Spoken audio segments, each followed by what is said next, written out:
مطلب اس کو 200 سال عمر ملے وہ فائدہ ہے، یا ہمیں 200 سال عمر ملتی کہ جو مشین اتنی بڑی ہے اس کا یوز بھی اتنا زیادہ ہے، لیکن اللہ نے کم سے کم وقت دیا انسان کو، کم سے کم ٹائم دیا، کیونکہ یہ کم سے کم وقت میں صدیوں کا سفر طے کر سکتا ہے۔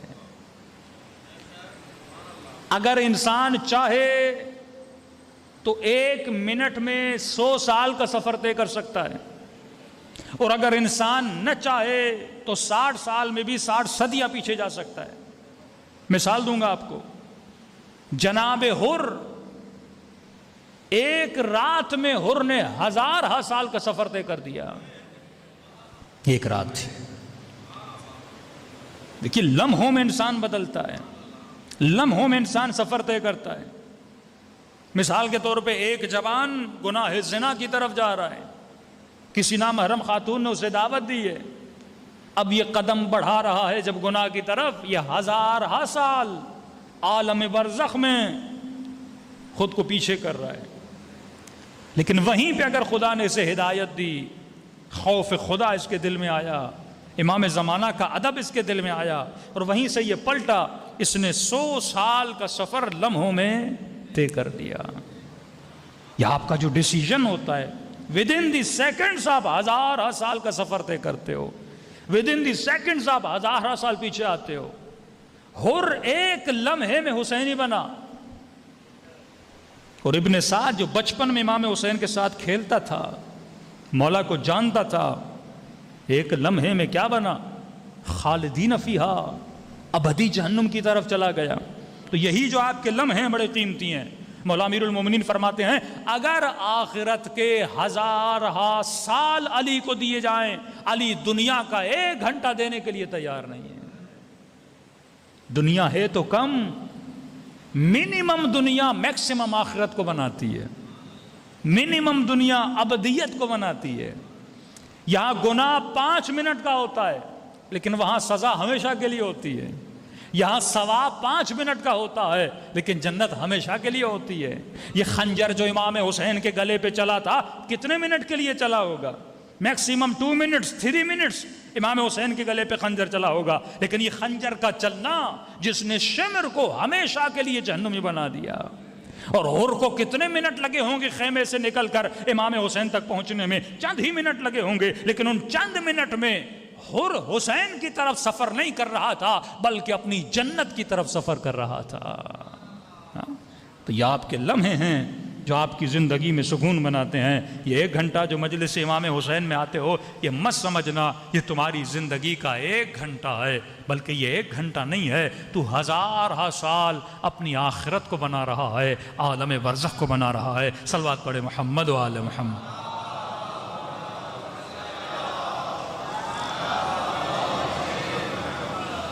تو انسان جب تک اپنی حقیقت نہیں سمجھتا، ولی خدا کی حقیقت کو سمجھ نہیں پائے گا۔ انشاءاللہ 10 دنوں میں آپ کی خدمت میں معرفت امام اور معرفت نفس، جب تک اپنی معرفت نہیں تب تک امام کی معرفت نہیں، جب تک اپنی معرفت نہیں تب تک خدا کی معرفت نہیں۔ اس زمانے میں مور دین 90% لوگوں کو پتہ ہی نہیں ہے کہ ہم دنیا میں آئے کیوں ہیں، پتہ ہی نہیں ہے ہم یہاں کمانے کیا آئے ہیں، کرنے کیا آئے ہیں۔ شہرت کا بھوکا انسان، دولت کا بھوکا انسان، جبکہ جانتا ہے ہر شے یہاں پہ رہ جائے گی، اور جہاں پہ مجھے جانا ہے وہاں پہ کیا لے کر جانا ہے یہ ولی خدا بتائے گا۔ کربلا میں امام حسین کیا لے کر آئے، اور جب اللہ کی طرف جا رہے تھے تو کیا لے کر گئے، اور جو امام حسین کو قتل کرنے آئے تھے وہ کیا لینے آئے تھے، اور ولی خدا کو شہید کرنے کے بعد وہ کربلا سے کیا لے کر گئے۔ کہ عالم یہ ہے کہ سیدہ زینب سب کچھ گوانے کے بعد بھی کہتی ہیں میں نے حسن کے علاوہ کچھ نہیں دیکھا، اور یزید سب کچھ پانے کے بعد بھی اپنے تخت پہ بیٹھا ہے، لیکن اس کے دل میں وہ سکون نہیں ہے، اطمینان نہیں ہے، کیونکہ دنیا کی عظیم سے عظیم تر چیز بھی تجھے مل جائے بالآخر اسے کیا ہے؟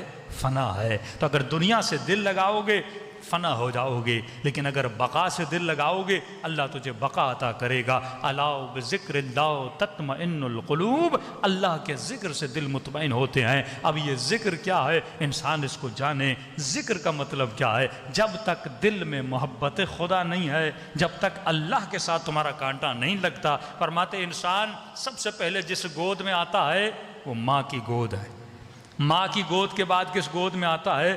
دنیا کی گود میں آتا ہے نا، لیکن سب سے پیاری ترین گود کس کی ہے؟ پروردگار عالم کی گود ہے۔ انسان یہ سمجھتا ہے کہ شادی میں سکون ہے، لیکن علماء فرماتے ہیں روح کا میلاب جب تک پروردگار عالم سے نہیں ہوتا تب تک یہ روح بھٹکتی رہتی ہے، اس کے وجود میں سکون نہیں ہوتا۔ لیکن جب یہ روح خدا سے مل جاتی ہے اب خدا اسے وہ دولت دیتا ہے، کیونکہ کائنات کس نے بنائی؟ خدا نے بنائی۔ دریا کس نے بنائے؟ خدا نے بنائے۔ چاند کس نے بنایا؟ خدا نے بنایا۔ سونا کس نے بنایا؟ اللہ نے بنایا۔ چاندی ہیرے جواہر کس نے بنائے؟ خدا نے بنائے۔ تو اب ظاہر ہے جس کو خدا مل گیا اس کو یہ سب کچھ مل گیا۔ اس لیے مولا علی کے پاس لوگ آتے تھے، یا علی حکومت آپ کا حق تھا، یہ تخت و تاج آپ کا حق تھا، مولا آج وہ حکومت پر ہیں۔ مولا فرماتے ہیں یہ حکومتیں علی کے نزدیک مچھر کے پر کے برابر بھی نہیں ہیں، کیونکہ یہ حکومتیں محدود ہیں۔ علی کو خدا نے ولایت عطا کی ہے، اور وہ ولایت ولایت الہی ہے۔ جسے اس کی ولایت مل جائے اسے پھر کائنات میں کسی چیز کی ضرورت نہیں ہے۔ صلوات پڑھے محمد و آل محمد پہ۔